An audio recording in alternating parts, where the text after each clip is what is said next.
Hey, what's going on, you guys? Today's warm-up, we're going to start with some hollow rocks. So we're going to lay on our back. We're going to hollow out. Think about pointing your toes, okay? Point your toes at the wall out in front of you. Don't let them point too much up at the ceiling. So toes point straight out in front, arms are up overhead, and we're rocking back and forth. As you guys are working on this, your belly needs to be tight so that the small of your back actually pushes into the ground, and it helps to create that hollow shape if your glutes are on tension too. So think about flexing your behind when you're doing your hollow rocks. After that, we're working on a movement called a windmill. We've done these in a couple warm-ups, but the idea here is to warm up the shoulders and also to stretch the legs a little bit. So I'm gonna go up overhead with my left hand. If you wanna hold a little bit of weight, that's fine, but I wouldn't go too heavy. This should be a pretty light one. Since my left hand is holding the weight, my toes are gonna point off to the right, okay? Whichever hand holds the weight, the toes point the opposite direction. Left hand is up, toes point to the right. Right hand goes inside the right leg. I'm gonna lock both knees out, and I'm just gonna slowly slide my hand down my leg till I touch my ankle, and then I'm gonna stand back up. So as I go, my shoulder rotates like so, all right? So I slide my hand down my leg, nice and slow, touch my ankle, touch my foot, whatever, and then stand back up. So we're gonna do 4 of those per side. Go slow, don't rush them. What happens a lot is people tend to bend their leading leg because their legs are a little tight. Try to keep that one locked, okay? There should be a little stretch component to this as well. Opposite side, my right arm goes up. That means my toes point to the left. Both legs are locked. I slide my hand down my leg. If you guys are finding that you can't do this with your legs locked out, go a little bit wider with your stance. That will free up a little bit of room.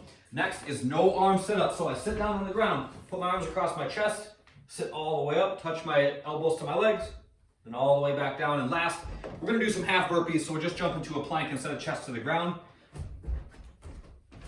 Bam, pretty straightforward. The workout today, only 3 movements, that's it. We're gonna start with dumbbell snatches, okay? The dumbbell begins on the ground. It's right between my feet. When I pick it up, I'm trying to keep it as close to my body as I can. And my setup position should be one where my back angle's like this. So this is my shoulders, this is my hips, and then my knees should be down here like this. So I'm trying to create this type of angle. I don't want my butt way up in the air. I don't want my shoulders stacked on top of my hips. I'm looking for shoulders above my hips, hips above my knees. So I pack my shoulders, squeeze my belly, set my hips down, reach back and reach down and grab the dumbbell. From here, I'm keeping my shoulders back. So I'm not letting this thing happen. Shoulders are back. I'm gonna open my hips quick and bring the dumbbell all the way up to overhead, okay? So I'm not like slowing down at the shoulder and pushing it up. It's one fast motion, all the way up to overhead. Then I come back down. You guys can transition hands on the way back down, switch and go, or else you can set the dumbbell down and transition at the bottom, okay?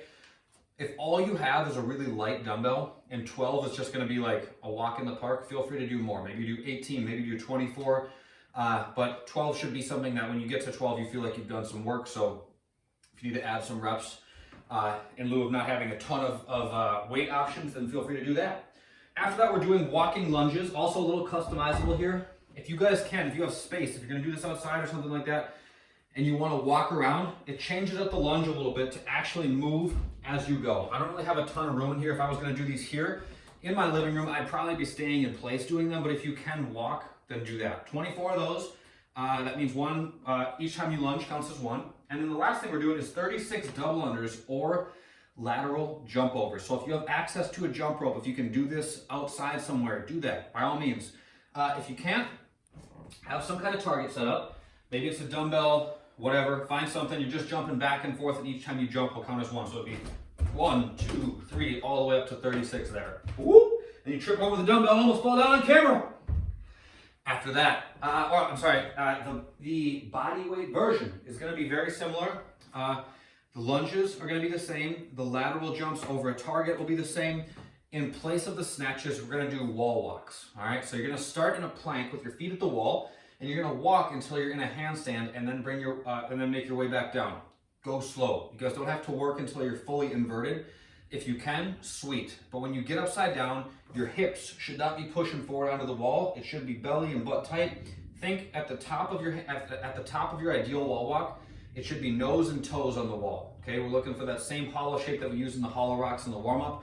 We're not looking to be overextended with our hips touching the wall. That's that. The fun today is a little different. What we want you guys to do is get outside.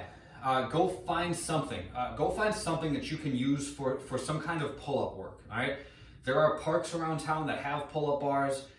There's jungle gyms. You could use monkey bars for this. Maybe find Picture the I-beams in the gym, right? There's like that big fat lip. You could totally do pull-ups on that. Maybe you have a pair of rings and you can go string them up over a tree branch. Maybe you just work on some stuff on a tree branch. Get creative.